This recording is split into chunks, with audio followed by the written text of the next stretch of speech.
So, welcome to the Wild Woman Show. I have Freya Bigg with me here today, and here's what I'm imagining, Freya. So, I'm imagining that there's a single mum out there who has maybe just left her relationship or just been left, who feels like she has not much more than the phone in her hand that she's listening to this on or watching. And she's desperately searching for a signal that things will be all right. So I want this conversation to be a signal to her that if she trusts herself and leans in, gets curious and carries on, that she's probably on the verge of a life that she doesn't really dare to dream of yet. So I invited Freya to talk to me today because she's a single mum, fairly local to me, who runs her own business. And I see her making big strides in the world, including starting a new business networking group called the Angus Business Hub. So that's here in Angus. She's a freelance graphic designer and has done that her whole career, but it was single parenthood that made freelance necessary. I think it's fair to say, after a redundancy. So you've been a single parent for nearly 3 years now, as of 2026, after leaving the kids' dad in June 2023. Yes, that's right. When your kids were 2 and 4. Yeah. So I asked Freya who she would like this conversation to help, and she said other single parents that think becoming a single parent will prevent them from running their own business. So Freya, I would love it if you would just start off by telling us a bit about the beginning of your journey as a single mum. So, as you said, so I became a single parent in 2023. This was a bit of a chaotic time, to say the least. I had been working full-time in-house at a creative agency based in Paisley, so I'd been quite lucky that I was pretty much fully remote, and that made it a lot easier to be flexible around the kids. Like, I could do pickups and stuff, and it made the transition a bit easier. But when I lost that job, being in Forfar meant that I had to have something that was really flexible. So options for fully remote jobs, so competitive. Like, you'll go on LinkedIn, look at a design job that's remote, and there's like 1,000 applicants. Even like local stuff, you're looking at a couple of hundred people. And I knew, like, you go into a job and you say, well, I'm going to start at this time, I'm going to leave at this time. If it came down between, me saying this and someone else who was like, I'll do whatever you want, it's not going to be me. They're going to take the person who fits right in with how they already work. And not that long ago, not even 2 years before, I'd taken voluntary redundancy from DC Thomson, and I'd already just been through that grueling process of trying to find another job, and it took a toll. So I thought, I can't go through that again. And I thought my only options really were to either take a local part-time job, which could have been anything, or to attempt freelance. And I did. I was lucky to have a couple of months' pay behind me with the redundancy, but obviously the pressure was on because I needed to make sure, you gotta keep the roof over your kid's head. And I thought, right, I really need to make a decision. And in the end, I thought, well, I don't want to do anything else other than design. Like, that's what I'm really passionate about. And I thought, I deserve to get to do the career that I enjoy. It shouldn't have to be that I go and, I work in B&M or I work in Greg's, which was greatly tempting because you get 50% off. So I was really love is I love that. I don't know if I've ever had a conversation with you, Freya, without you mentioning Greg. I know. I mention it very often. I think they should give me shares, at very least, like a couple of freebies, because I'm out here championing Greg's. It was even in, like, I was in the Courier and they mentioned it in there as well. Like, oh yeah, I was tempted by steak bakes. I think I'm going to become known by this. But it was genuinely something that crossed my mind. And I thought, the thought of doing something new was fine, but something new that I wasn't passionate about couldn't fathom that. I thought, no, I really want to do this. And I thought, well, you're going to have to do it then. I thought, what's the worst that could happen? And I thought, well, if I go for freelance and I don't get anywhere, the worst that would happen would I need to take that local job. I thought, well, why make that decision now then? Because that kind of closes the door on what I want to do. Because trying to, kick off something freelance is difficult to do if you don't have all the time to dedicate to it. So I thought now is that time. So I thought, right, I'll just go for it and just see. Because if I think about it too much, I will not do it. And I would have never considered going freelance before, because I'd been asked in the past, like, oh, would you like to go freelance full time? And I was like, no, that's too scary. I wouldn't even think about it. Like, I didn't even think into how it would work or anything. I just went, no. So then I just got started, and I just went, right, okay, what will this take? And I just threw everything at it, because I was like, well, this is what I want to do. And obviously things like, your time is a bit more difficult to juggle when, as a single parent with kids, you maybe can't go to all the events because you're kind of time bound by school or nursery or whatever else, or what other support you have around them, or around you. And that can't, I suppose, it could be easy to see that as losing opportunities to network. To me, it was more like, well, I need to make the most of the time where I don't have them here, where they're at school, nursery. I need to make the most of that time, because I can work in the evenings. If you're building your own business, it's when you want to work, and that's the biggest benefit, is that I could do the bits and pieces, like the work on my computer at home in the evening, and then be out and about during the day making the connections I needed to bring in the work. And it worked like that for quite a while. I went to probably just about every business gateway event I could find. And that was a really good way to kind of ease into the world of networking as well, because I think a lot of people who start their own business as well and don't have a background in business like myself, the idea of networking is horrible, because you just think of a room full of people in suits that are being all corporate, and it's just horrible. And I wouldn't have, I wouldn't have gone freelance a couple of years ago. Hello.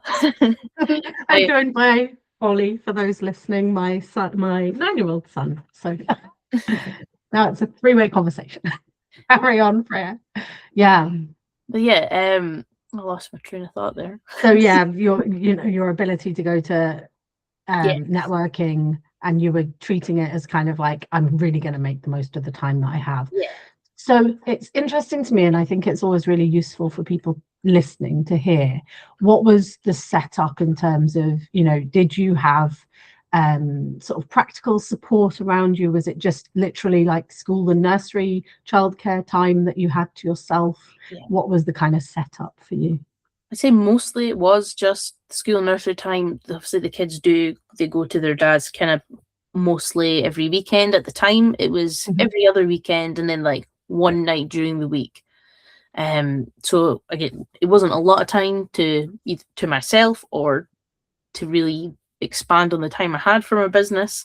But yeah, mostly just during school time or evenings. I have family around, but I am, I suppose, a little bit of a martyr in that sense. If I don't have to ask, I will ask. I would rather, if I can do it myself, I will do it myself, which is that's not advice to anyone. Like, if you have help that you can tap into, you absolutely should, because it takes the load off. I've had to learn a lot about managing potential burnout over the last kind of year or so, because I find it hard to recognize the signs of that happening in myself. So rather than learning to recognize it necessarily, I've had to go, okay, I need to change the way I do things to prevent it happening in the first place. Because I really struggle to recognize these things in myself. And I thought, well, that seems to be a better solution, is to make sure that I have the structure in place to not get to that point. Because going towards and networking things is very exhausting. It is like mentally, physically exhausting, because, especially like I'm neurodivergent myself, going to these things, you put on the face, you do the talk, you talk to loads of people, and then you go home, your face drops, you want to sit in a dark room and talk to nobody for the rest of forever. So learning to, balance that, my own needs with around the kids, and then the needs of the business to be able to grow it, was a fine balance for a while. I feel like I wouldn't say I've fully got a handle on it, but I feel like I've made a good progress. That's amazing. Yeah, I think sometimes people assume because I'm quite kind of outgoing and gregarious that I'm extroverted in that way, as in, social interactions feed me, but actually I can totally experience that crash. And the thing about being a single parent is you cannot use up the last of your energy at work, or doing your work, or working either in or on your business, because inevitably that's going to be the evening that your kid emotionally melts down, needs you the most, and if you're completely tapped out, it doesn't work. That's something, I mean, I'm like, gosh, 9 years into my single parenting sort of journey, and one thing is things don't stay the same, so as you're talking about beginning with a kind of I think of it as like the classic British co-parenting setup, which is like every other weekend and an evening during the week. Yeah. For me, it started like that not for too long, and then the pandemic kind of hit and changed things up again. It had to be like, just whenever anybody could either work or be looking after the kids, that's what we were doing. And then it became 50-50, and now I've literally got my son on my knee. Like, I have my kids practically like 99% of the time, and neither of them are going to school, so it's like incredibly intense. Sometimes I wonder if we're kind of tricked into this idea that we should be finding balance. Because to me, like, if I look for balance in this situation, I can't really find it. Yeah. It's more like what you're talking about in terms of like how you engage with it, and how self-aware you can be in terms of what you've got going on and how you're going to kind of navigate it. Yeah, I think, like, for me, balance is not the sort of 50-50. It's just all the pieces working together.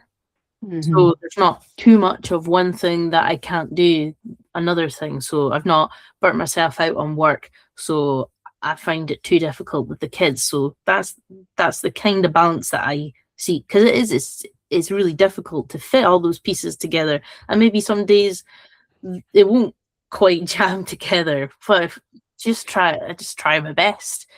I think it can be easy to get caught up in the, it has to be perfect, or I have to do it exactly this way, it has to be exactly right, and then you kind of put yourself down when you think, oh, I've been having a tough week, I didn't manage to do XYZ as much as I thought I would, and getting caught up in that can really set you off on a bit of a spiral, because you'll lose confidence. And I don't think of myself as a confident person, because I wouldn't say I'm like, oh, I'm amazing at this and whatever, but I equally don't put myself down. I just kind of do. I just go, just see what happens, just go for it, and just see. Because like I said, with starting my business, the worst that would have happened was I would have applied for a job that I had been considering to apply for at that time. So I was okay, I'm back to square one. What have I lost? Now I know that wasn't going to work out for me, but then at least I tried it.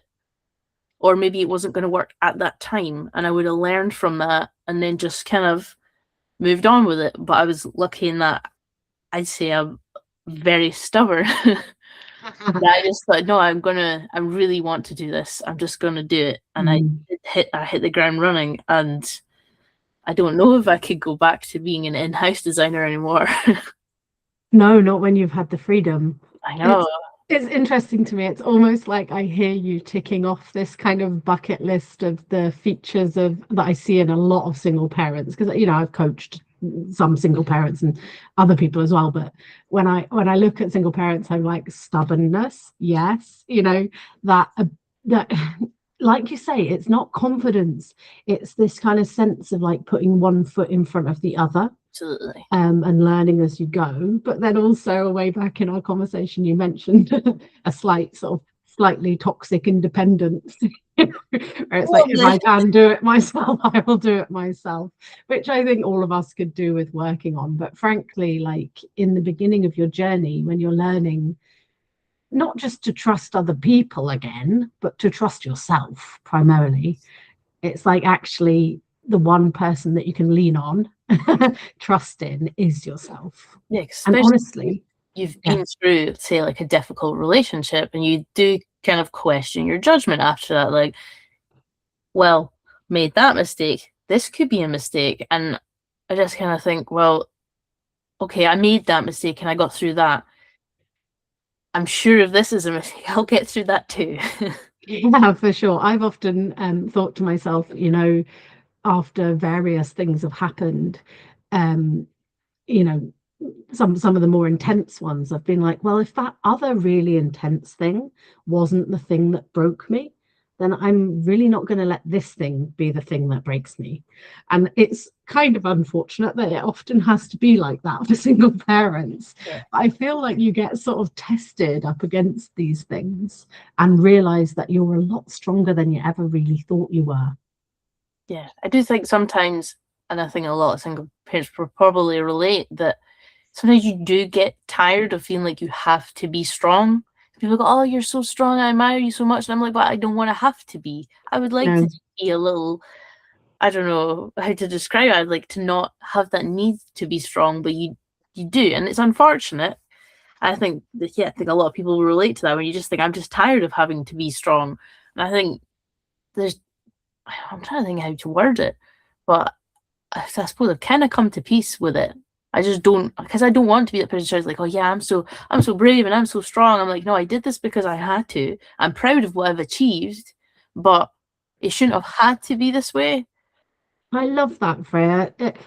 You know, I definitely have a tendency towards wanting a much softer life. Yeah.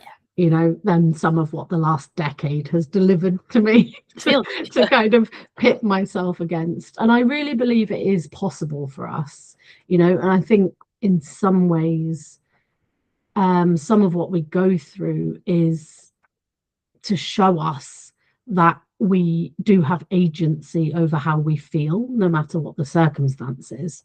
I've certainly sort of, you know, I look at some people in what look like very kind of steady, easy situations. And I think, but I bet they have a level of anxiety around, for example, income or money or, you know, assets or whatever else is going on in their lives that actually I freed myself from by having 65p in my bank account and not knowing how I'm going to do the Aldi shop. Do you know what I mean? And then being like, do you know what? It doesn't define me.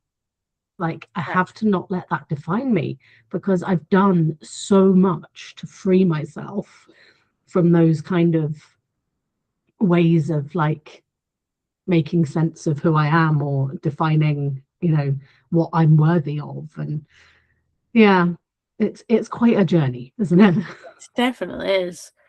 I think even as the sort of last year and a half has like progressed, and I've like learned more and more things then like slot together, and I look back and I think where I am now, I probably couldn't have fathomed. So to be able to have worked that out along the way kind of to me shows that it is, you know, it's 100% possible for anyone, even because I had no prior owning a business experience.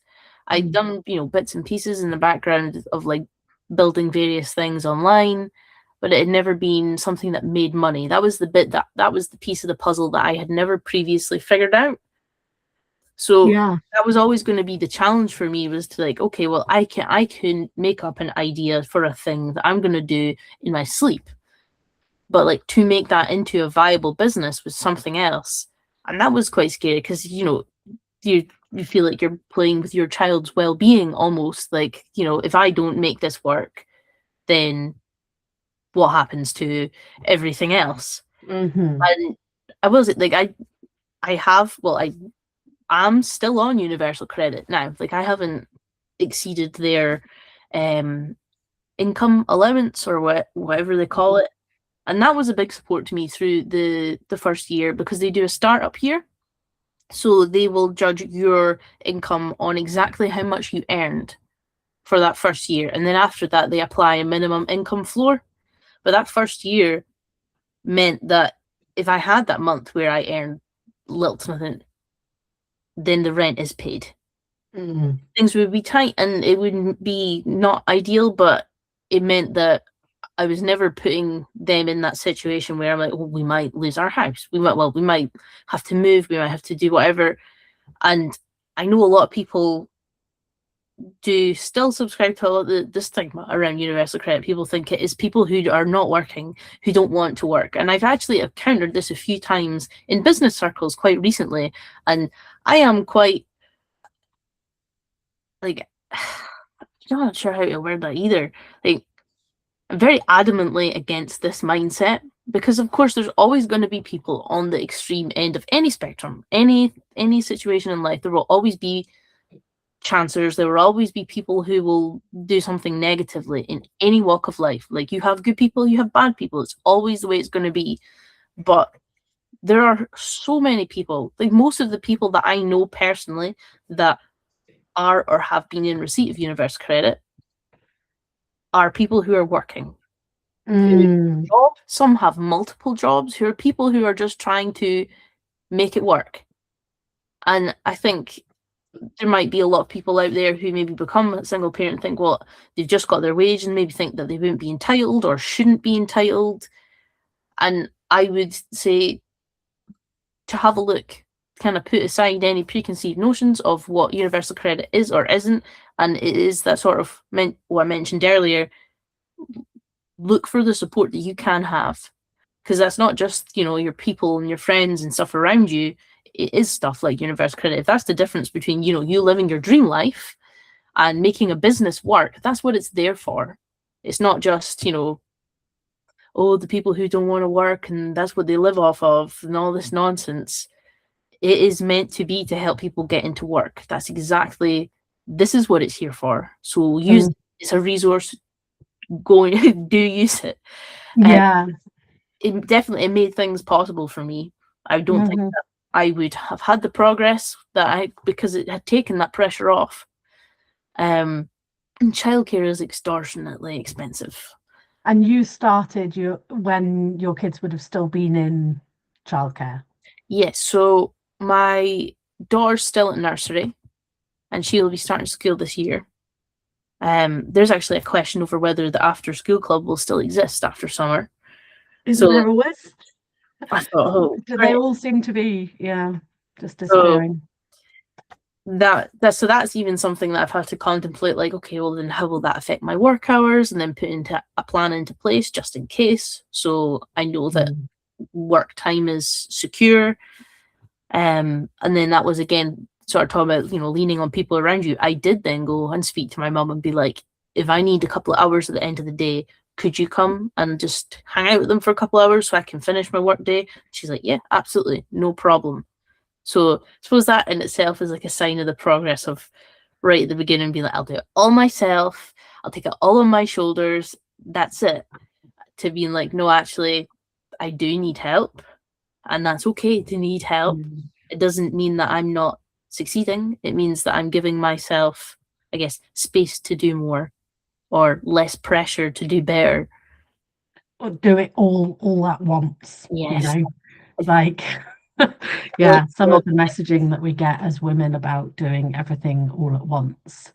Honestly, I'm kind of struggling with this, like in a really practical sense right now, because I have some big stuff that I'm creating in my business, and it takes time and effort and attention.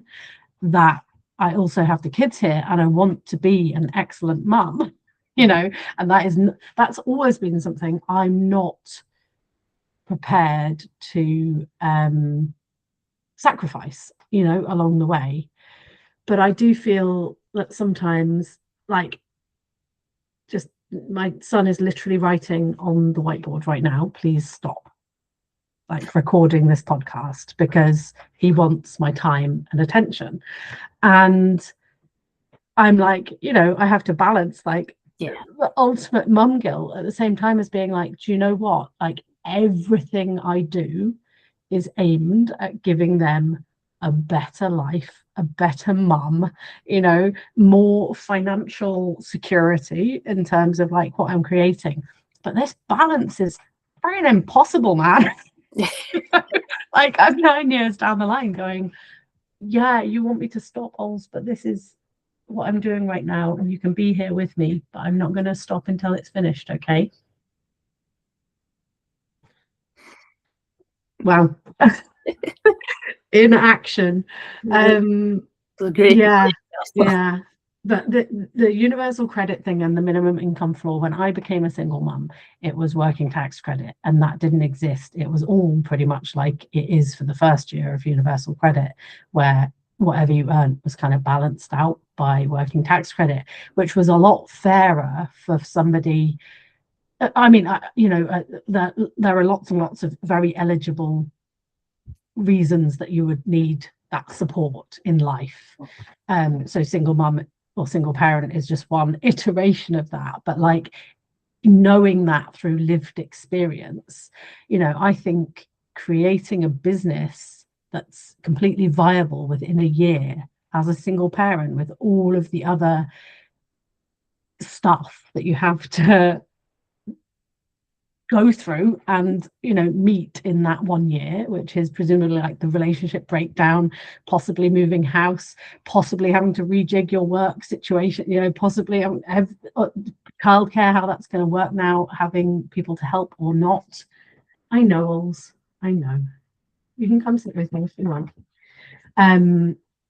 It's clearly something that's made by people who do not have a lived experience of that. Yes. That is what I will say about that. Yeah.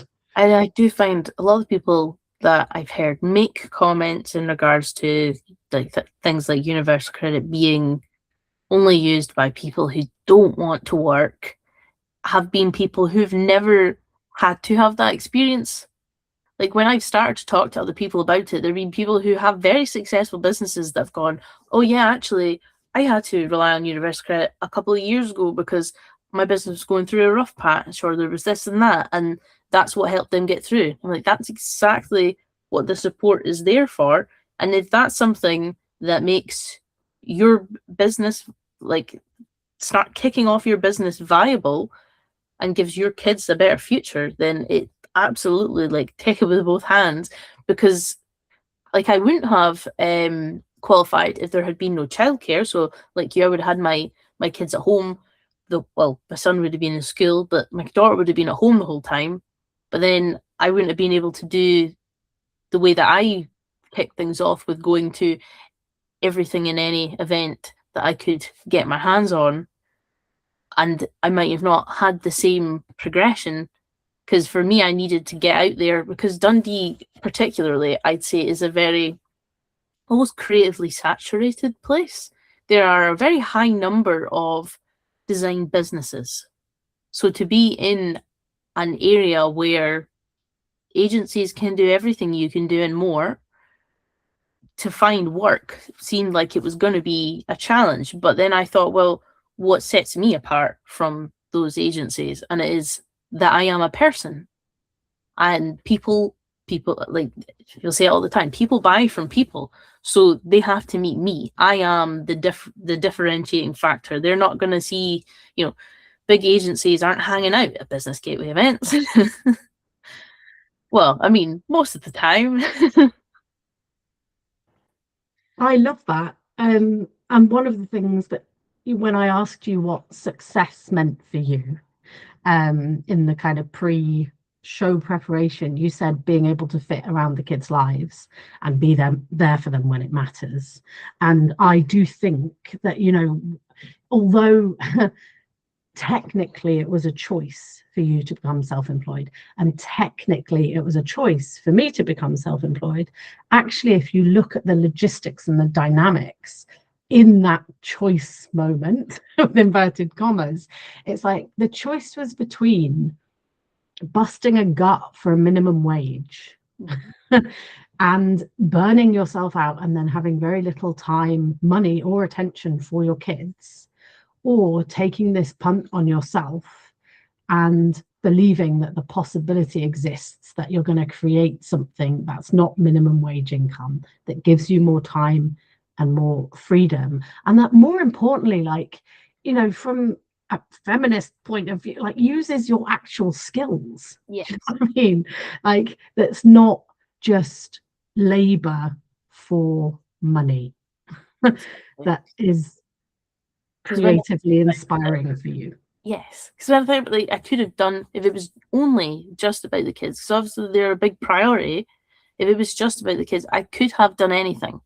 But to do something that's both fulfilling for myself and betters their future is the dream. That's what you want to achieve. It could have like I could have gone for a Greg's job. I would have probably been quite happy. But I wouldn't have been, you know, using my skills. It wouldn't have been what really fulfills me as a person. And I think when we're trying to build a better life for our kids and, you know, be better parents, doing something that really matters to ourselves is equally as important. And I think that that's a big reason to go for it and try and run your own business. Because if it's something that you're excited about and you're passionate about, like you deserve that as much as they deserve the financial security and all the rest. It's about us as well. Yes, I have ever since I sort of started doing like personal development work, and some of those are directly related to parenting. You know, it'll be somebody literally teaching me skills to become a better parent, and I will invest in that. But some of them are about building a business, and some of them are about my own personal well-being and growth and, you know, personal development. And I have used this mantra across all of those investments in myself, that if I'm investing in myself, I'm investing in my kids at the same time. Because it can't not be that way as a mum, I feel. Yeah, exactly. So, yeah, because it's maybe not. I know, like, working hard in any job to benefit your family is a great thing to do.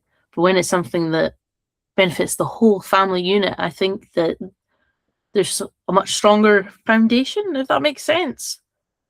Because, yeah, you're trying to be that better person, better woman, you're fulfilled and you're feeling happier and more confident because you're doing something you really love. That has that knock-on effect. I think that is really, like, even like prior to being like freelance or anything, I've always been a big fan of a passion project. Just doing something just because it's something that you really love doing. The amount of opportunities that I've had professionally come from something I did for fun has really surprised me. So even if it was something where someone really truly believes, okay, I'm not actually ready to have a business yet, but I know I want to and I will, but I'm not ready yet. It's maybe something that is worth considering, where you can, you know, do something in the area that you're interested in as a passion project, so you could start to develop your confidence in that area.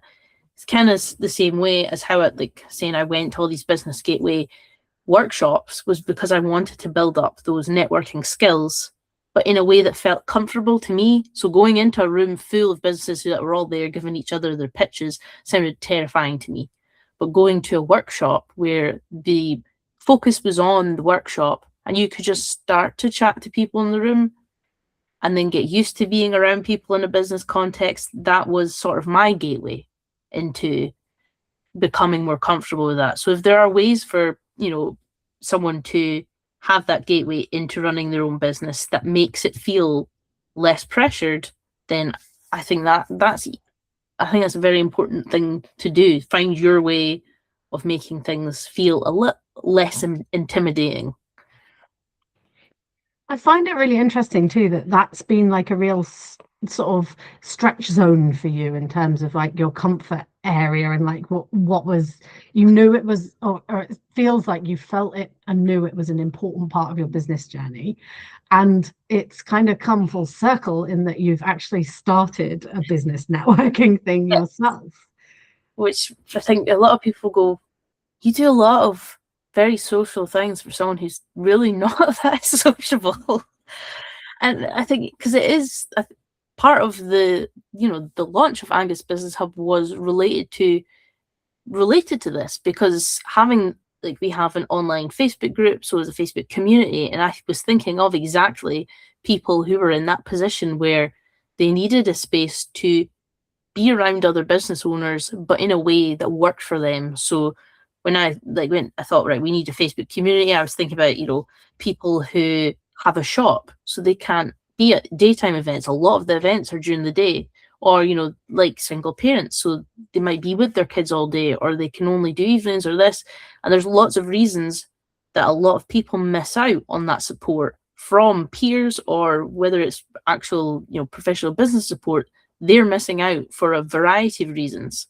And all this kind of came together, and I thought, well, I really benefited from having that space that eased myself into the whole networking side of things. How can I apply what I learned and give other people that opportunity? Because again, I use business gateway events, but not everyone can. So for me, I thought, okay, if someone was physically less able, they've got chronic illness and they often can't get out to events, they could still go into the group and benefit from asking questions from their peers. Or for people who feel intimidated to go to the likes of Business Gateway or talk to the chamber for support and questions, they can ask this in the group, and it just takes that layer of pressure. It kind of breaks down that barrier where someone might go, okay, well, I want to know how to do this, but I can't talk to so-and-so because it's too scary, it's too much, I'm not ready for that. And by kind of taking that down a notch, okay, they might be able to then ask that question, get that answer, and find out, oh, actually, no, that is possible, I can do that. And it just gets people moving and building their confidence a little bit more, but it just brings down the barriers. It just makes things more accessible. That was the whole kind of aim. So even though we do loads of events, and there are a lot of events during the day, we're trying to do more in the evening. We've done a couple in the evening. We've got another one coming up soon. But a lot of it is that, like, we have our women's business networking, which started off as the Women in Angus one. So that's how that started. It was only in Montrose, and it was every month, the last Monday of every month. It's still the last Monday of every month, but we now go between Montrose and Forfar because there was nothing over this side. And a lot of the people that go are kind of in between, so a lot of them go to both anyway. And it was important. So I ended up taking on that group myself, and I ran it a little bit outside of Women in Angus. We kind of pulled back from the business stuff. And then when the idea for Angus Business Hub came about, I thought, well, equally very important for women to have this space. So we just kind of thought, well, it doesn't make much sense for me to run it as myself. This makes much more sense.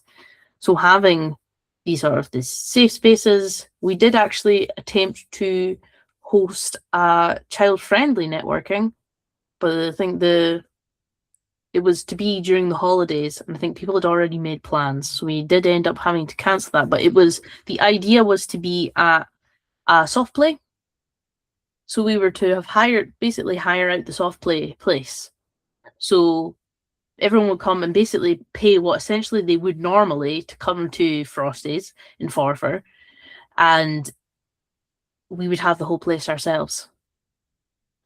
That's a great idea. So the parents would get to sit, have adult conversation, have a chat, less hectic because it's not full of a ton of people. Mm-hmm. And then the kids get to have fun as they would if you were just going for a day out. So I thought that was a really great way. And I thought especially of single parents when we were thinking of this event, because I thought that's ideal. If you think, okay, all I want to go to networking events, blah, blah, blah, what about the single parents who don't have childcare? This gives them an opportunity to come along and start talking to people again in a way that's less intimidating, it's more casual, and it's more accessible because kids are allowed. So it is all of these things, even though networking has been a stressor for me. I thought, how do I make that easier for other people?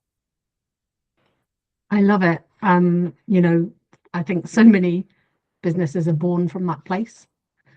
I know mine is essentially born from, wow, that was really hard. Like getting divorced and, becoming somebody completely different was really hard. How do I help other people transition on that journey more easily with more of the tools that I had to go to the four corners of the earth to collect? It's like a quest. It's like a quest, because I suppose, especially in Angus, when it comes to like business events, it's a quest just to find out what's going on. There was never really a consistent sort of, like, I would sit and I would trawl a bunch of different websites. I would take a lot of time out of my day just to find out, is there anything coming up? I'd be on Facebook, like, going through events, going, Arbroath, business, Montrose, business, seeing if there was anything at all happening. And it was so far and few between, and it was so hard to find stuff. I thought even that, like, there will be people who can go to events, but they don't know where to find them. They don't know it's on. These little things, people are missing these opportunities, and there have been so many great relationships and friendships that have come out of some of these networking groups. There are so many people that I can now call really good friends just because we've had that opportunity to meet, and they've become part of even just like emotional support, and because they put up with my nonsense. And having that network. It's never just emotional support, is it? That's like one of the key things that you need, I think. I think for a lot of, especially single parents, finding other business owners to talk to who get what you've been through is really important, because then you can talk to them. Like, even just as business owners in general, it's nice to talk to other business owners, because your family only wants to hear about it so often. They're like, yeah, that sounds so interesting. Oh, you did that? Yeah, well done. But they don't really always quite get it, because they're like, sure, totally. So to be able just generally to talk to other business owners is great, because they're like, oh yeah, I had that problem too. This is what I did. But even more so as single parents, to be able to talk to people like, oh, I had this trouble with childcare. Oh yeah, me too. This was my, like, it's a very specific lived experience. So to be able to draw from other people who have been there, I think is important. So I'd say for, someone who is looking to start their business, I think a great place would be to go to things like women's networking, because you are quite likely to find people who have been through what you've been through and definitely have made it out through the other side, and can tell you, well, this is what I did. Not everyone does things the same way, but it might give you an idea of where to start, or even just knowing that you can talk to that person and say, okay, well, this is what I'm doing. And just to have that encouragement from other people is really important. I was always very surprised at the beginning of becoming a single parent that, people that I assumed were had been maybe with their partner forever and the kids were their kids and whatever, like, with the divorce rates in this country, it's very likely that a lot of the people that you look at and assume have a certain life that's always been that way are probably on their second marriage. And that's what I started to discover as I was going through divorce, was that people would say to me, oh, Phil's my second husband. Yeah, no, Sally's his, but, James and whatever aren't. And I'd be like, oh, like, I had just totally assumed everybody's just bumping along. Yeah. Well, my own family's like that. So my parents split when I was about 11 years old. And then my mom met my stepdad a year or a couple of years later. They've been together ever since. And they've now been married for about 6 years. Well, he claimed he never wanted to get married and then cried at their wedding. And I was like, yeah, just a piece of paper, is it? Like, they have a daughter, my sister. So it is that sort of, it's blended family, but to a lot of people, they just know of it as it is, and they don't know any different. So they just assume maybe that's the way it's always been. But I know quite a lot of people who, again, are on second marriages or have split from someone, divorced, and it's always, but I always find it like, it's not nice to talk to people in the way that I kind of wish that this didn't have to happen for anyone. But it's nice to be like, it's not just me, and these people get it. Even sometimes, even not necessarily talking about the thing, but just being around people that get it, sometimes just feels good because you're like, yeah, this is people who share my experience. Yes, yes. And you don't always know from looking at people. So it takes those conversations. So you did mention briefly, kind of in terms of business stuff, what your advice to somebody who's just starting out would be.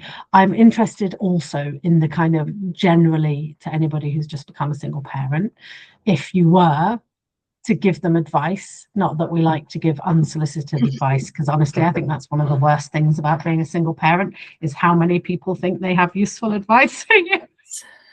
I'm like, no, back off. I'll do it my way with all the mistakes. But since they're listening and you're here and you have the experience that you have, if you could talk generally to a single mum who's just sort of starting out on that journey, what would your advice be? I think immediately the first thing I think of would just be, give yourself some grace, because it is easy to be like, right, I've got to do this, I've got to do that. Everything has to be like, I need to be on the ball all the time right now. And you're already going through a difficult time. It is a difficult thing to process, whether you made the decision, whether they made the decision. It's a big life change. And, there will be some turbulence. The kids will have to settle. And especially if you made the choice to leave, don't question it just because the kids are sad. Like, I know it's really hard because, you want them to be happy, but you made the choice for a reason, and they don't understand, especially when they're a bit younger. Like for my kids, like, I definitely made the decision knowing this would be better for everybody. It's like me, for the kids, for their relationship in the future with their dad. It's like, if he wants to have any relationship with them, I have to do this now. And obviously they didn't get it. I mean, my daughter was, because she was only 2 at the time, so it didn't really bother her the same way, because at this point she doesn't really know any different. But it was a lot more difficult for my son. Even now, sometimes he gets upset when he comes back from his dad's and he's like, oh, I really miss my dad. So I just try and give him other ways of connecting with him. So we've got a little thing called Carry, Karri, where he basically just sends little voice notes to his dad on it, and they can have a conversation. But it also then means for me that I don't have to personally facilitate that. So we found that quite useful. I can't remember how much it is. It took me like a year to get it because it was like a Kickstarter thing, but it does work really well. I think they've got a new one coming out which looks way better. I was like, oh, you get a new model and I've only just got mine. Jesus.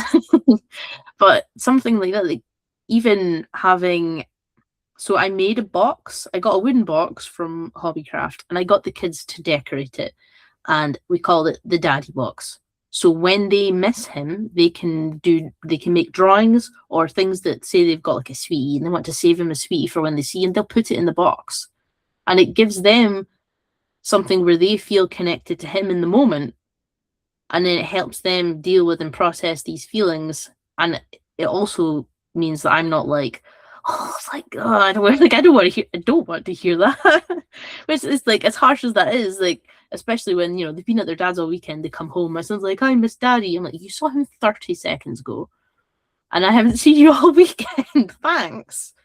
So just giving them the space to have the feelings that they need to have without it being a detriment to me, if that makes sense. Maybe not the right wording, but allowing them to have valid feelings. So that I'm giving them space, but at the same time I'm giving myself space to have the things that I need to have. So I love that. Yeah, really emotionally intelligent way to approach it, and very honoring of their experience. It's hard. Yeah. And I will not always get things right, and I think that's also important for people to remember, is incredibly hard, just generally. So you will not always get it right, and that's okay. It's how you deal with it afterwards. Like, if there's a time where it gets too much and you yell at your kid, I will always apologize. If it gets to that point, I always sit down and I apologize. I explain, no, I was wrong. I'm really sorry, because they need to understand that both, these things happen in the sense of it's emotions, but also that it's not okay and it's not acceptable. So Yeah. it is a tough journey, and I obviously wish that none of us had to experience this difficulty. But at the same time, I think some of the, not strongest, not to use that word, but some of the most resilient people I know have come through similar situations. And I think that it does give you a lot of that stubbornness that I think lends itself well to having your own business, because you need to have that kind of drive to Yeah. want to do something for a reason. A lot of people do, like a lot of people maybe start up a business just because it's something they, oh, that's a great idea, I'm going to do that. And they maybe lose interest in it for one reason or another. But if you've got that drive because you want to create a better life for your kids or for whatever else, you're going to keep trying your best, as we do in our daily life. So I think that feeds into it very well. Like a lot of people might think, oh, being a single parent means I'm not going to be as good at business. I think if anything, it might give you almost a little bit of edge. I like that. It is definitely adjacent skill sets. And I've often said, I'll think that I'm doing like a particular piece of work on one area of my life, like parenting. And then I realize that actually, like, I've expanded my capacity somewhere in my business or something. Yeah, So that's a really cool message to leave it on. I think that actually single parenting could be the edge that you need in business. yeah, I think everything's perspective. So it's easy to think, like, I think that's a kind of good full circle on there. Like at the beginning, I mentioned, it would be easy to see having to work around the strict schedule as being like a setback. Oh no, I have these limited hours, but it's more focus, more drive. I think it is a lot about perspective rather than being like, oh, being a single parent and having this limited time sets me back. It's, well, no, actually, having this time means I'm more creative with my time and I have maybe more drive and more desire to do better. Yeah. I think absolutely. And so I was just going to share with listeners where they can find you online. So your website is, I do have it, fablearts.com, spelled Faeble. And primarily Instagram for you? Yeah. Yeah, fable.studio on Instagram. So I'll drop those in the show notes, Freya, so that people can find you for your creative work and brilliance, and perhaps for Angus Business Hub too, if we've got local listeners. Yeah, absolutely. Okay, and just remains to say thank you so much for showing up, having the conversation with me today. Yeah, and no problem at all. Thank you for having me. See you soon. Bye. See ya. Bye.